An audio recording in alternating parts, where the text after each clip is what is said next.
welcome to another broadcast of The Soul of the Everyman on the ArtistFirst Radio Network.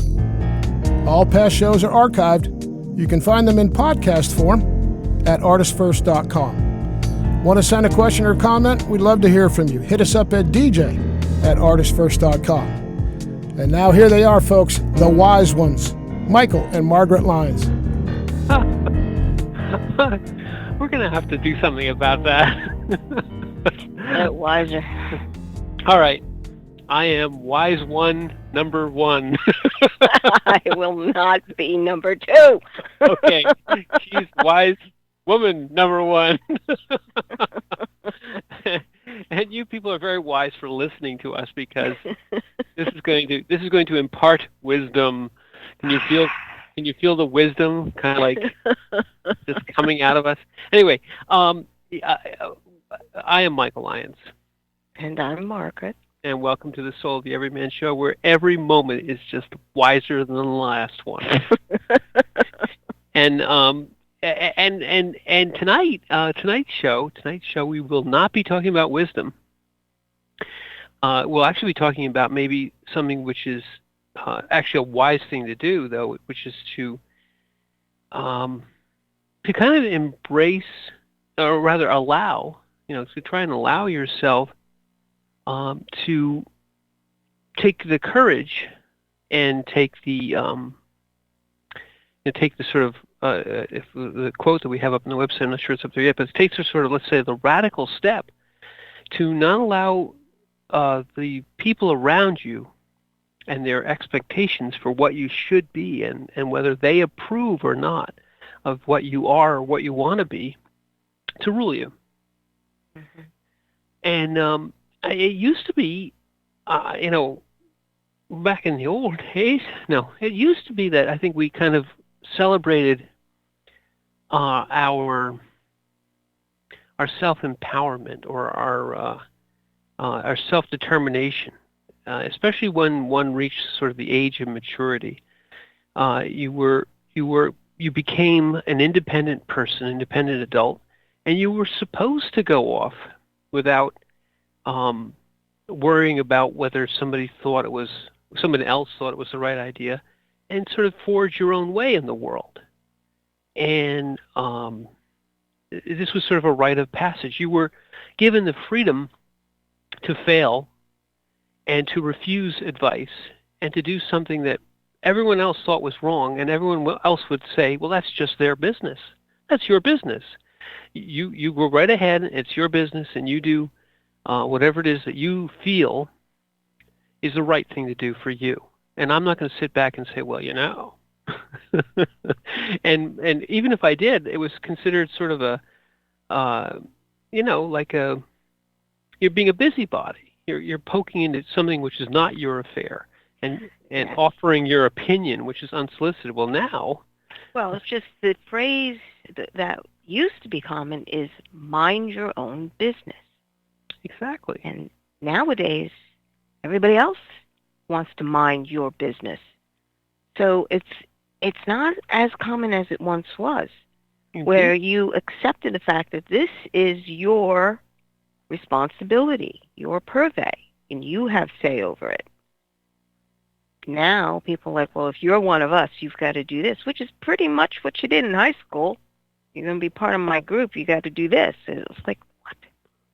You've got three terrific points there. Mind your own business was the watchword, and it is an immature way of when you want to mind everyone else's business, because there's a core there. There's a kernel of fear there that if someone else is doing something that you don't approve of, that maybe what you're doing isn't right, and that that allowing someone else to have a differing opinion without you expressing your opinion about it and expecting it to be taken seriously, putting your own 2 cents in, right?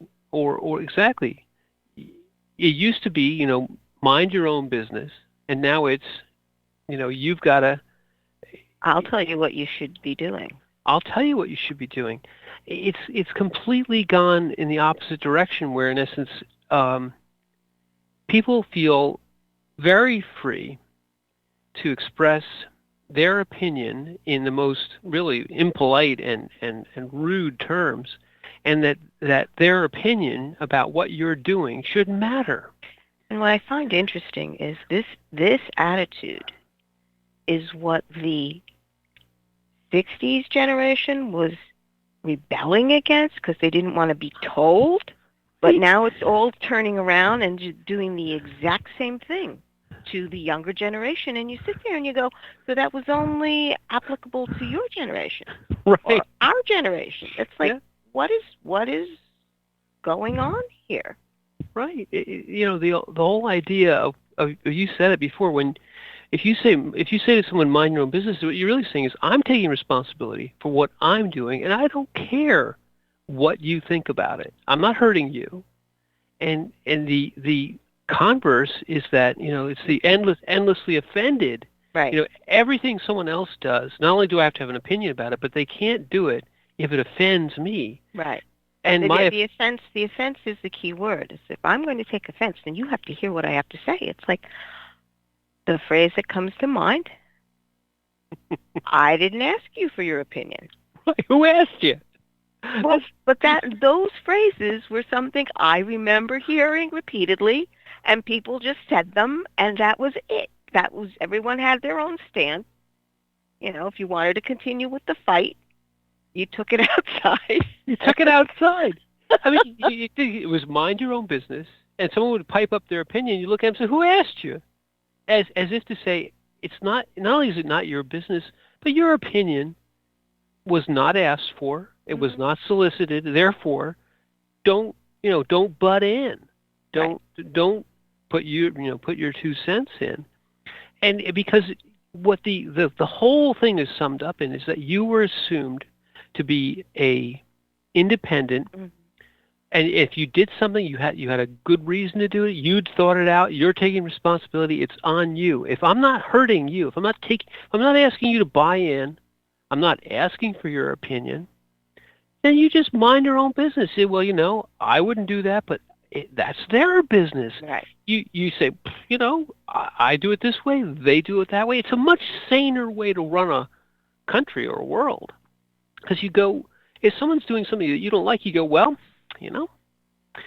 no skin off my nose. All these wonderful phrases, It's not hurting me, so I don't care. Spend your money any way you want. You want to go to the poorhouse? Not my problem. It's your problem, because you're supposed to be a rational, self-determined adult. Yeah, and if you wanna go down that road, go right ahead. Go right ahead, and that space, the freedom to make the choice and be wrong or be right, was there. And I remember other conversations where it was like, I didn't think that would work, but you were right. Right? That was something. Now that's another phrase. Do we hear that? No, God, no. You were right. You were right.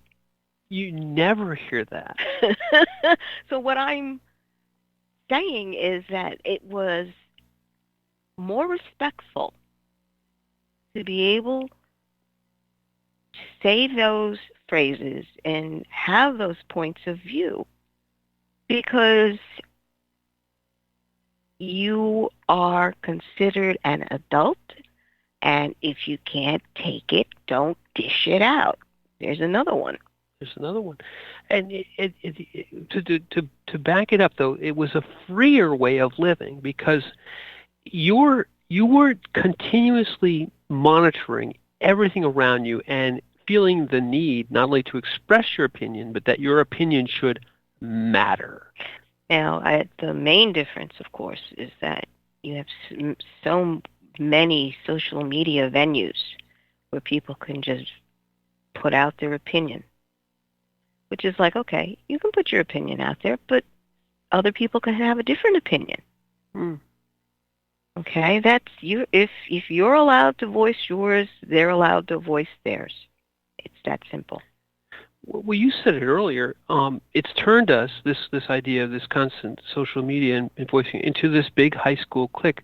Oh my God! Where what would happen is that you would get a gang who would basically mob somebody that they decided what they're doing is wrong, and that our opinion about what they're doing has to matter. So let's get as many of our friends as possible to tell them that they're wrong, and basically either shame them or shout them down. It's a mob mentality. It is. And the idea of shaming someone into it. Now, again, I go back to this was the old school model where things had to be a certain way, and if you didn't conform, you were shamed. Well, hello, the same techniques are being used, but you were under the guise of somehow this is an enlightened culture. It's like, no enlightened culture ever disrespects another individual's rights or freedoms. Okay? Right. The minute you go into shaming someone, you only shame people who were less than. That's the truth of it. Mm. And the minute you start condemning someone or shaming them, you have made them less than. And that was always the trick of, okay, catch yourself before you open your mouth and put your foot in it. Mm. Wasn't that the whole thing about your opinion, right? Was that why should they listen? Why should your opinion matter? Mm-hmm. Okay, if I asked you for your opinion, I want it, right. You know, but you just spewing your thoughts on what I'm doing has become the norm, you know. It's unnecessary. What it does is, how do I say this? It's very similar to what you do when you have a tree in a pot, and you want it just to stay pot size. You cut the roots so it doesn't grow any longer. And you contain it in that one little space. So that's it. It has, this is what you want, and this is how you did it. And you sit and you go, no, this is not who you are as a human being. You know, you're not a tree that should be, cultivated, I believe the word is what they use. Cultivated into this little shape, because you'll fit in this area of the garden. Well, I mean, what you said there is illustrative of the same thing you said before, which is that when you are doing this to someone, you're always assuming that they're lesser than you. So when if I, as I mentioned, if I ask for your opinion, I'm thinking, well, you're the expert. I want your opinion for a reason. But if you just give it and you expect me to listen to it, what you're really saying is, my opinion should trump whatever it is that you're doing. It should be more important to you. My opinion should be more important to you than your own self-determining opinion. So you're lesser. When you give your unsolicited opinion and expect it to be respected, you're saying, I am greater than you. I am the one doing the cultivating. Right. And nobody gave you the pruning shears, but you decide you want to do that on your own. You assume. So it's like, well, no, don't be surprised when someone takes the pruning shears and starts chasing you around the garden with it. Well, okay, but you know, neither thing is good. We run into both those things. You have people who think that they're in charge of everybody else. It used to be called a busybody or a gossip. You know, you know, there used to be something that you would say, well, you're just your own busybody. Do something productive. Stop minding my business. Mind your own.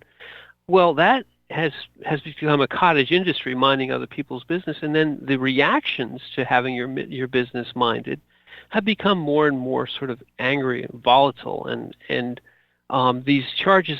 There's another thing, just to use controversial things. We've taken words which used to mean something, and I won't say them because they don't mean anything anymore. But the words that used to mean something, the words that were really important because they pointed out things that were egregious and horrible, and we turned them into everyday phrases, which are used almost to call camps. I'm a this and you're a that. It's no longer. It's become a simple designation of red, blue, or this team, that team.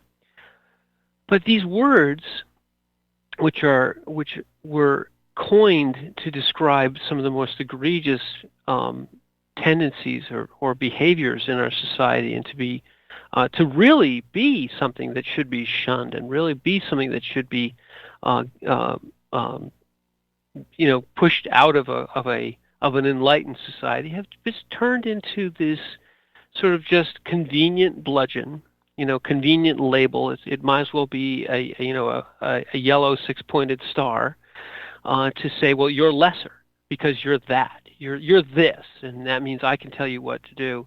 I'm offended because you're this. These they've taken the language and turned it into nothing more than a brickbat to be thrown back and forth, and they've cheapened the word. So now the words, all these words, have become so overused that they no longer mean anything. Nobody even understands what they mean. They use phrases which used to mean something really important. That you look them up in Webster's and they still say that definition, but they've come to mean something completely different. Just a camp. Just a particular philosophy. And this, because you're overusing your busybodiness, or you're overusing your opinion, it's also become cheapened. This Yes. Endless outrage over smaller and smaller and smaller things means that the outrage means nothing anymore. Right, and then the outrage over the fact that the outrage isn't being noted anymore. You're not taking me seriously anymore. Right. Well, yes, because that cry wolf thing. Yes, that's a real thing in human interactions. Exactly. That's another thing, Margaret. It's a wonderful phrase. If you were somebody who was very reactive all the time, the first time you would get a reaction, and then there was always the boy who cried wolf was a staple kind of Aesop's fable that was supposed to teach you that there was a significance to someone who cried warning. That it was an event that really required notice and allowed you to express your opinion to the group, because you had information that was important and you needed to tell everybody. So even though you were the lowest, you suddenly became important because you had something that was significant. Fire in a crowded theater, wolf, because it's so important that we know that there's a predator. But if you start to do it, whether it's true or not, if you become this loud, noisy, always announcing, always outraged, people tune you out. Yeah. And people say, well, you're not giving it. You have become insignificant. Insignificant. You have become a background noise. Just an annoying noise, but a background noise. There is nothing that you're saying that shows any importance to the situation. And Right. That is what most people are looking for. And of course, if you talk to someone about that, they say, oh, but of course it's supposed to be. You're supposed to be listening. You're supposed to. And it's like, no, you don't seem to understand. There's nothing new here. Right. Nothing of value.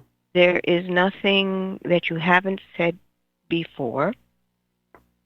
And you are making the assumption that it has not been looked at by everyone else. It has. But what you've done is lost the trust of the group that you actually are warning us about something. Right. The sacrifice has been at your credibility. But it used to be, again, we're going back and thinking, well, if you lost your credibility, the moral of the boy who cried wolf is that he lost his credibility, and no one listens anymore. No one believed him. Right. Mm-hmm.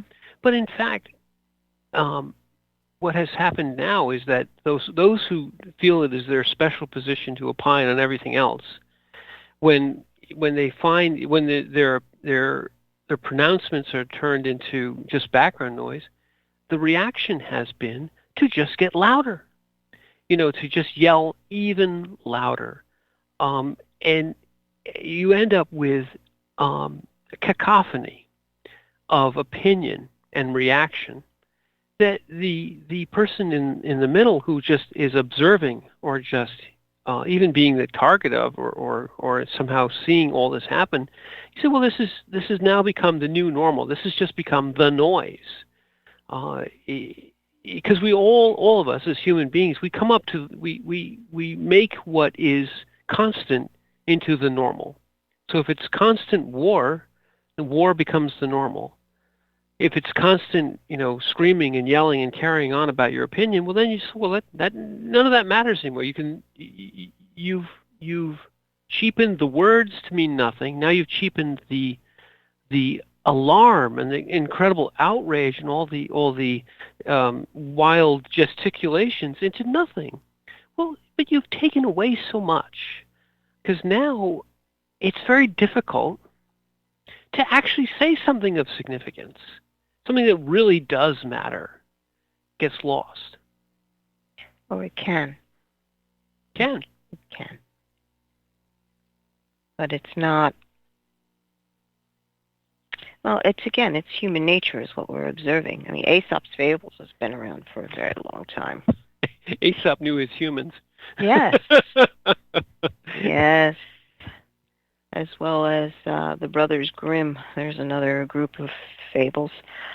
But you look at it and you realize that this is not really being taught. What human nature is. These little stories, people say, oh, well, that was during this time period. That's what those people did. You're sitting going, no. There is a baseline humanity that you must become aware of. And if you don't become aware of it, it's going to make its appearance known. It will rear its ugly head, and you'll sit there and you go, but gee, that's what I feel. That's who I am. And you're like, Well, I mean, your point is very well taken. Is two things, of course, is that you look at things like Aesop's fables, which everybody knows, and many other stories, and Campbell would say myths and legends. They're applicable, even though they're incredibly ancient, because people haven't really changed. No. And the times that we live in, we always think are unique and have never happened before. But in fact, as the Bard says, there's nothing new under the sun. It's all has happened before. And we're living in an age now where personal responsibility is kind of made into this, sort of, well, who wants to do that? And this sort of endless spouting of one's opinion and minding everyone else's business seems to be the thing that everybody wants to do. It unfortunately, if you are a student of history, it tends to not end very well. These types of societal swings can end up with people really getting, not from just yelling at each other, into actually having conflicts with each other. And the truth is, humans have not really changed very much. Nope. You still form your group, your tribe. Your tribe. Your peeps. Your whatever you want to call it, but you have your grouping, and it's always us against them. So it's like, okay, enlightenment means that boundary really doesn't exist. Right. Yeah. Or when you do have a society where people say, well, that's their business, you have also kind of inculcated tolerance. Mm-hmm. And when you have a society where my opinion is, what my opinion is valid for everybody's business, you have intolerance. Because one person's opinion about what you're doing, or a mob's opinion about what you're doing, is generally trying to enforce their will on you. It's the opposite of tolerance. Tolerance is, well, I wouldn't do it that way, but that's not my business. That's tolerance. You just let them do what they're doing as long as they're not hurting me. That's the definition of tolerance. Where we are now is almost the definition of intolerance. Oh yeah, they're redefining intolerance to mean that they're right and you're wrong. Right. And you sit there and you go, okay, this is the absolute definition of intolerance, but you want to define it as this is what's right, and we should do what's right. It's like, no, you right in your own eyes. It's amazing in that the word tolerance has come to mean almost the exact opposite of its dictionary meaning, if you will. And here's another phrase from way back in the 30 years ago: "Live and let live." Or John Lennon's famous "Let It Be." People don't understand. They sing that song, and it's they sing it. They sing it because it's John Lennon, and but the words of "Let It Be." Yeah. You understand what that means? Yes. And the philosophy of the Buddha and the philosophy of many, even of basic Christianity is a live and let live type of philosophy. It isn't, you don't convert by the sword. You don't, your opinion. You're supposed to examine. What was the whole thing of the opinion? We're supposed to always examine yourself, hold yourself to a standard, but you're not the judge of others. You say, well, that's the old phrase is, well, God will judge that. Let him, I see that they're doing something wrong. I might say, hey, you shouldn't do that. But at the end of the day, I'm not the judge. The only person I get to judge is me. Well, I find it fascinating that we've got so many different religious groups. So many, and everyone says they're Christian, but the first tenet of Christianity is you're supposed to love your brother as you love yourself, but we have to have these divisions. And you sit there and you go, okay, there's something really wrong here. Well, and you said it before, people haven't changed, and the tendency to want to judge. And we had a show about judgment quite some time ago. When you're judging, you feel powerful, and you do what you just said. You deem that you are above and they are below. It's a wonderful kind of a high that people get on. It's pretty much your human nature wants to assert itself over somebody else because that's your high. That's where you get your hit of energy, and you feel so good about yourself because I'm better than you. And you sit there and you go, no, you're not, are you? Just that statement alone shows you how divided you actually are within yourself. Yeah, exactly. And you know what? Before we go into that, because I think there's some great points coming up, but let's divide the show into half, and we're going to take a wise studio break and come back.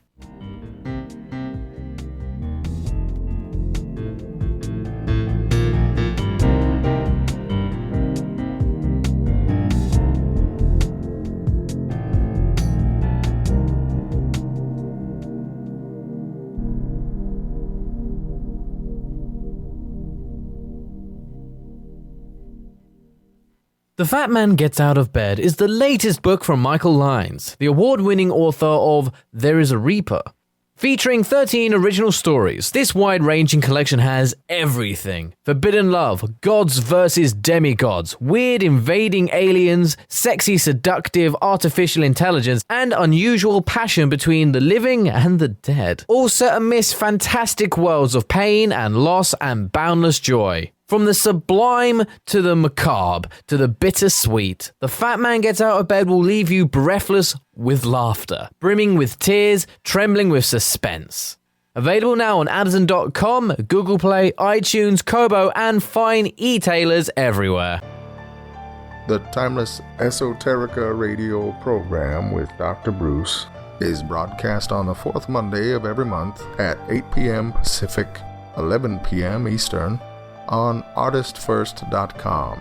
We explore topics including the paranormal, alien life, mysteries, conspiracies, hidden history, oddities, and much more. Each show will feature a special guest with exciting and thought-provoking discussion. Always keep an open mind, an open heart, live forever, and remember Dr. Bruce believes in you.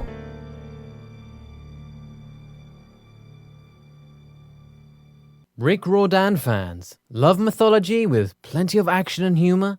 Destroyer's Blood is for you. The new fantasy novel by award-winning author Michael Lynes is Book 1 of the adventures of Dev Kalian, the Blood series. Follow Dev and his magic sword Betrayer as they are suddenly attacked and forced to return to Olympus to fight in a war they want no part in. The world of men and gods is about to be destroyed by Zeus's ancient foe, and only Dev and Trey can stop him. The conflict never stops, and the amazing twist will have you on the edge of your seat. Act now while the ebook is on sale for only 99 cents. Destroyer's Blood is available on Amazon.com, Barnes & Noble, iTunes, Kobo, and fine e-tailers everywhere. And while you're there, get the free prequel, It's in the Blood, available for a limited time. Hi, this is Minette Lauren, author of Race for the Sun. Do you believe in guardian angels? Check out Book 1 of my Soul Watcher series. It can be found on Amazon.com or anywhere fine books are sold. Go to www.minettelauren.com, and you are listening to the ArtistFirst Radio Network. There is a Reaper is the story of 5-year-old Christopher Aaron and his life-changing struggle with leukemia. Winner of both the Indie Bragg Medallion as well as the reader's favorite silver medal for memoir, There is a Reaper has more than 100 Amazon book reviews and a 5-star rating. It has been described as life-changing, spiritual, a must-read. Just released on Audible and iTunes, this memoir is also available in paperback and on Amazon Kindle for only 99 cents. Get your copy of this life-changing memoir today.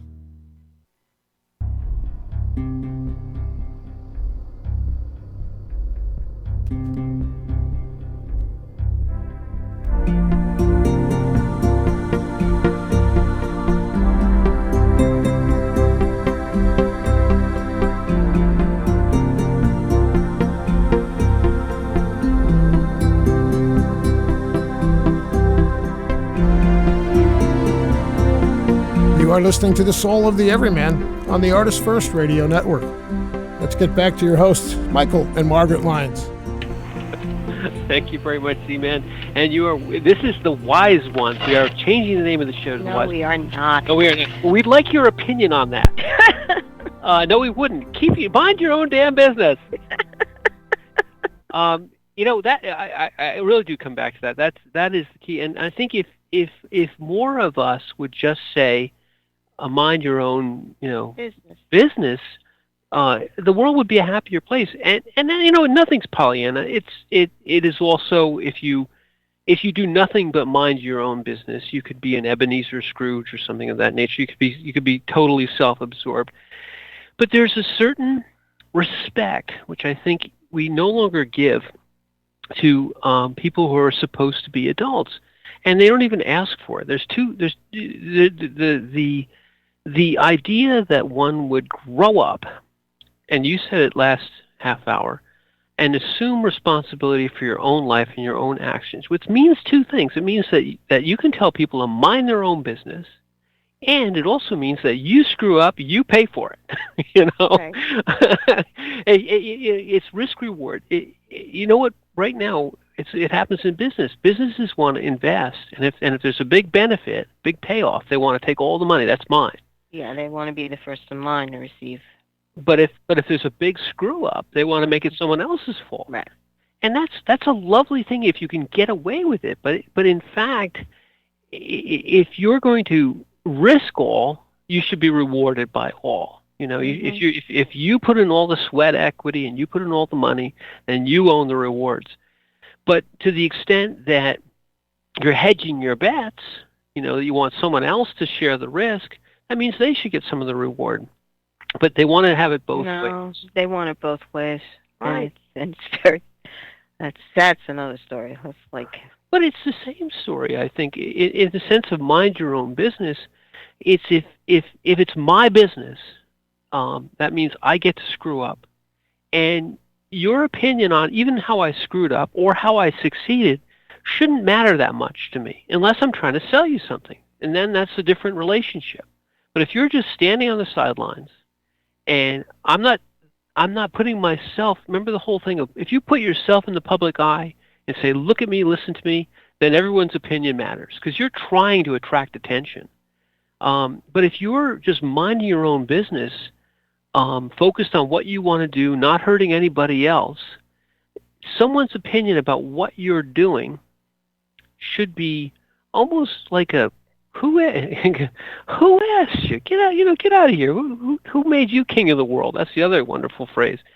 But that's not how it is, and I think we lose a lot. We at our own peril listen to the opinions of others. We have this boss graphic, which is eventually going to get up on the website, and the very beginning of it says a wonderful phrase. It says, "You can't be all of the things to all of the people," and that's a bastardization of Lincoln's wonderful phrase, But in essence, what they're really saying there is that you can't be a people pleaser. You got to please yourself. Well, I think it comes down to this, and it's a phrase I heard used for family members, codependency. Yeah. Because this is what you're seeing, is that there's a codependency going on these social medias. Nobody has a wall that they put up, no boundaries. Mm-hmm. It's like, this is where I'm at. That's it. The minute you put it on social media, it's again, like you said, you put it out there, then everyone else has a right to an opinion. Understanding that when you put it out there, everyone else has a right to an opinion, even if it doesn't agree with yours. Mm. So, are you going to take that, or aren't you going to take that? You're right. Social media is like saying, "Pay attention to me." Mm-hmm. So you could say, well, you're kind of asking for other people's opinion by throwing yourself up on their wall, so to speak. Pretty much. Yeah. Pretty much, but people forget about that. Right. And Google certainly takes in everything that you put up.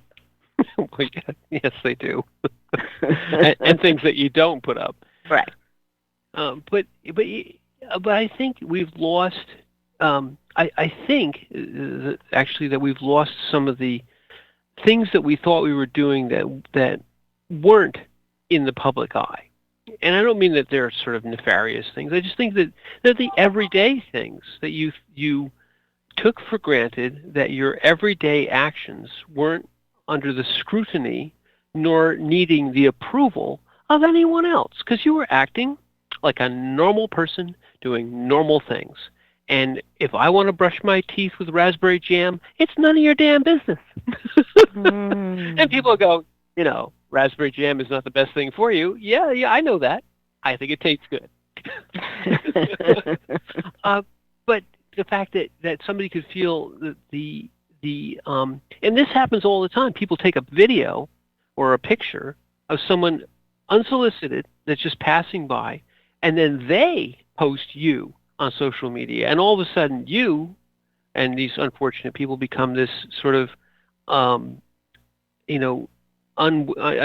unbeknownst to them, a trending video on YouTube, and all of a sudden everyone in the world is watching you, fall over yourself or brush your teeth with raspberry jam. Well, the opinions of others of your sort of innocent, maybe bizarre action should not matter, nor should anyone feel the need to either watch or opine. But we're not there anymore. That ship has sailed. Now, anything you see, and you see it all the time, and it's amusing, sure. You see people taking pictures of people, strolling down the aisles in Walmart, and then, getting posted up on a site where everyone makes fun of the people strolling down the aisles in Walmart. Now, yeah, there are some weird things that stroll down the aisles in Walmart. We all know that. But your opinion of these people who aren't hurting you, that you don't know, you should reserve that opinion, but we don't. Yeah, no, just it's a strange. So we have to redefine where we need to be with that, because it was no holds barred once that whole new way of communicating one to the other opened up. Yeah. Yeah, it's like one of those. It's truly a Pandora's box. It's open. Mm-hmm. We can't stuff it back in, so we have to kind of redefine the rules of engagement. There's another part to this boss graphic, and I had kind of skipped over it a couple of times, but now I'm reading it again, and I'm thinking this is actually very important. We basically in our current society we're raising a generation or several generations who've been taught that it's okay, that it's appropriate to diminish another's sovereignty. And what does that mean? It's sort of an arcane phrase. Sovereignty. Sovereignty or sovereignty. We feel it's okay to tell someone else our opinion, that they should then take notice and change their behavior based on our opinion, which means we're basically saying that I'm in charge of you. That's what sovereignty means, that you're in charge of yourself. I am sovereign. I am my own master. I can do what I want to do because I'm an adult. I choose and execute according to my own decision. Right. But if I do that, and then you feel perfectly within your rights to tell me that I'm doing it wrong, you're not my dad. You're not my mom. That was a good phrase. Hey, who made you my mom? Well, everybody seems to be everybody's, mom or boss, or try to tell others what to do. It means that they're, like you said, they're making them lesser, making them lower, making them, in essence, under your control. And if you won't listen to me, then I'll get 500 of my friends and we'll all yell at you. And then you'll listen to us because we'll gang up on you. Mm-hmm. And it's bullying at that point. Bullying. Exactly what it is. Mm-hmm. And to be aware that you're actually bullying someone. You're going to bully someone into your opinion. Isn't that interesting? Tolerance, baby. We'll make you conform. You can't get more tribal than that. No. Because shame was always used in the older cultures, that you are not conforming, so shame on you. Oh, what a phrase. Shame on you. And that used to send chills down your spine when you heard that. It does still. Mm-hmm. The kids who are taking, they're shamed and bullied, and they take their own lives. I know. That's just... And the shame is actually in the people who have done that, contributed to that. And what is the response always? Oh, well, I never meant to do it that way.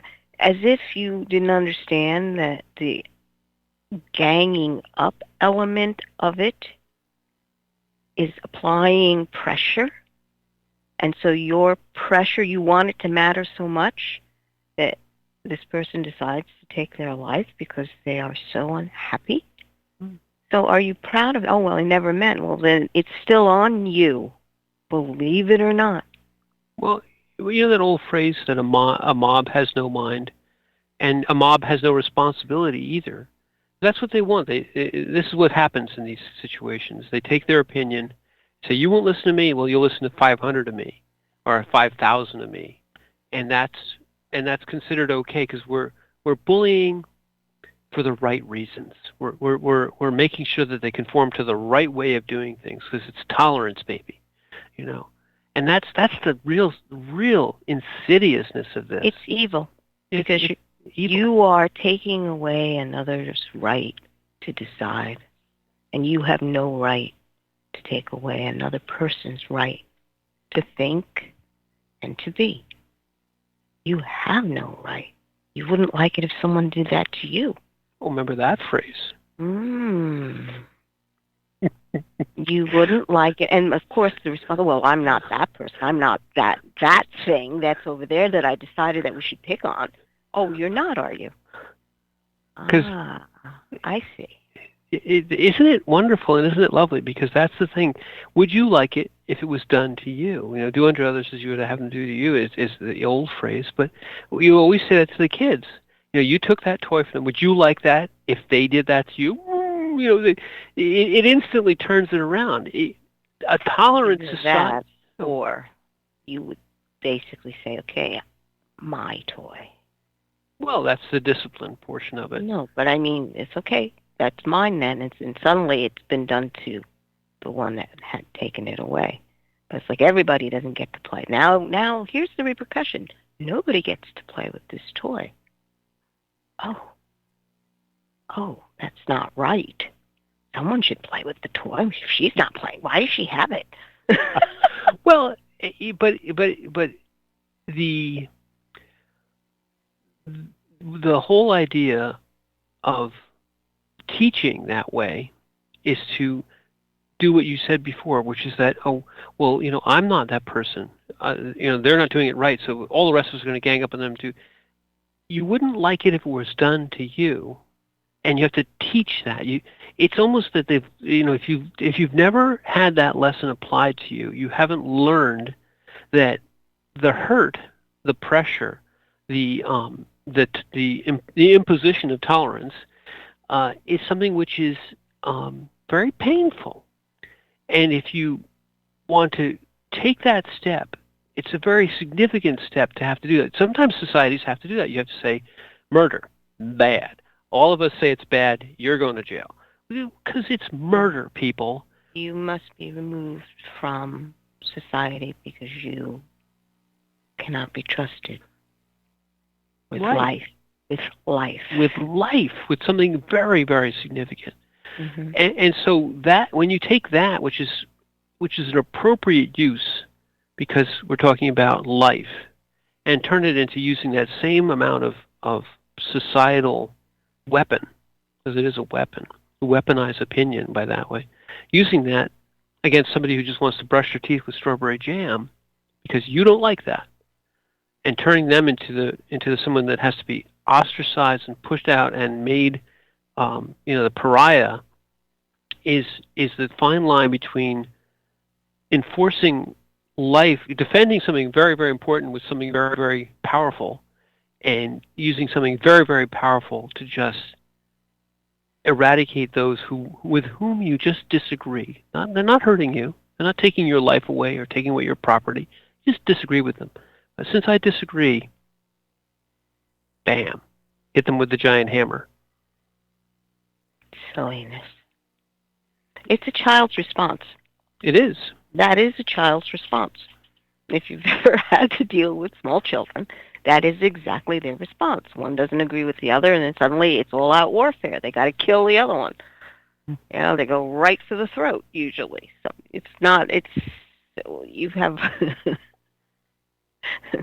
small children can be borderline psychotic.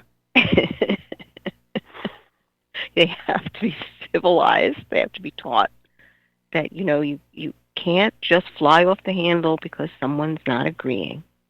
Right. Or you don't like it. Okay, you did that because you felt it should be done, but you hurt this one's feelings by taking it that way. But those lessons, which you learn in kindergarten, where you should, haven't been learned or they've been forgotten. Conveniently forgotten because you were no longer that child. You're in your own head. You're saying, "I'm not less than. I'm better than that. So I am qualified to tell everyone else what to do." It's like, so you're perfect. That's what you're saying. That you're perfect. No one is perfect. Well, that's the prior phrase, that the perfect opinion has been found, and we must not just disagree with, not just admonish or even just say I will agree to disagree. None of that. No, since we found the perfect opinion, we have to eradicate all other opinion. Yeah, and that's fascinating. Actually, it's like, what is the core of that truth? Why is it necessary to begin to eradicate every other thing besides what conclusion you've come to? Well, I can put up an opinion, an idea there. I think you only do that when you're actually don't think your opinions are right. That you don't think that there's anything behind them that's an actual truth. Because you know what? If you've got a real good opinion, you can convince somebody to come to it. You can say, you know what? you try that, and I'm going to do this, and you'll see that mine's better, because there's an objective reality here. But if it's just the opinion which is based on nothing but my preference, you over defend it. You say, I don't want to ever be wrong, so therefore anyone that disagrees with me is not just wrong. I'm just not going to say them, you're not doing it right. I'm going to say, you are gone. You are destroyed because I can't be wrong. It comes to the perfection thing. My perfection can't be marred by your. I can't be tolerant of your imperfection because I am perfect. So it's a subjective reality as opposed to an objective reality, which means that the only world that I'm willing to live in is mine and only through my eyes. So it's completely self-centered. It is very unitary. It's very I. But I need to, in order for my opinion to be upheld, I have to get a whole bunch of other people to agree with me, because this is the truth in my world as far as but it's not in my world. It's got to be the world, not my world. Well, again, the I writ large to the universe. It is the worst type of, it is the antithesis of tolerance. Yeah. Oh, yeah. That tolerance means nothing. It just means that this is my power trip. I get to dictate it all. Right. Well, and dictate is the right word, because that's what tyranny and that's what dictators do. They tolerate nothing. Yeah, there's nothing tolerated at all. It all must be destroyed. And there are many examples. Many. We have seen in this world. But the truth of the matter is, it's like, is that who you are? Is that what you're doing? Is this a description of how you're handling your own world? Where anything that happens and I don't like it, so therefore I've got to extinguish it. I've got to get rid of it. Any way I know how. And usually when you're doing that, the response is a lot of spewing. You're spewing a hatred. Mm-hmm. And spewing hatred is stemming from the fact that you feel hated somehow. You only speak what's inside of you. So if you spew hatred, there's hatred inside of you. And what is it that's being hated? And when you write that into society, you end up with tyrannies. Notice that almost all tyrannies are unitary. There's a unitary leader, and that unitary leader all have to conform to the. There's never a rule of law. There's a rule of one. Always with tyrannies, there's a rule of one. My will is all, whether it's a feudal lord or Pol Pot or somebody. And the tolerance is if you disagree, you don't get to be shown the borders or given your own space or just, it's okay, we agree to disagree, we'll come to agreement. No, it's always jail. You're going to be punished for having a different opinion. Right, or execution. Or they put you in camps. Yeah. Somewhere out in... So unfortunately, the human tendency to take one's opinion and make it the world, and then to take all those who agree with me and use us as this giant weapon to eradicate anybody who doesn't share our opinion, is on display right now. Yeah. The tolerance of our, of when we were brought up, this tolerance of, I'm okay, you're okay, of the I do it this way, you do it that way. That's great. We'll agree to disagree. None of my business what they do over there. Let them brush their teeth with strawberry jam. I think it's got a lovely aroma. But the whole idea of live and let live, of let it be. Of Lenin, man. Well, it's living to find out what life actually is. Yeah. There's nothing wrong with having your own way of doing things and loving who you love. Yeah. Because you're not in charge, really, of loving who you love. No. When you truly fall in love, it's not a planned thing. But when you understand that your life has been allowed to have space to have that experience, because many times all this other stuff comes in so that you don't have that experience. Well, these intolerant, this unitary experience is an experience of one, and no one else gets to have anything different than the one. When you talk about the true tolerance of let it be, is we all have our own. Every one of us is living in our own individual universe of I, but it's the I of many, not the I of one. It's, I will have a relationship with another I, and the two of us will be individuals that trade energy back and forth. The tyranny of a relationship where you have to conform to everything the other wants is the same thing writ small as the tyranny of a whole nation where we have to eradicate all others who don't agree with us. Those that have been designated less than human. Yes. When you have a relationship where you have to please me all the time and only my opinion matters and nothing you do is right unless it's good for me, that's not a relationship. It's the same thing that we have here. It's a tyranny. It's you're lesser, you have to serve me. It's a master and a slave relationship. It's not an equals. It's not two becoming one. It's one eating everything else. Mm-hmm. It's a cancer. It's a cancer. You're trying to push your own DNA onto something that actually has life in it. Yeah, or just you're trying to dominate. It's not tolerance anymore. It's all domination. When you can't tolerate anybody else except your opinion, what is that? That's not tolerance. And to be able to do that. No, the thing is, it's also in the quote that we posted, but it has to do with the fact that, your unworthiness is being taken advantage of. In other words, that feeling that you're not enough, you're not up to the responsibility. And we're no longer up to the responsibility of carrying the show forward any further. I see. So we have reached the end of our show. Yes, but I want you guys to be tolerant of that. And we will be back. And I'm Michael Lyons. And I'm Margaret.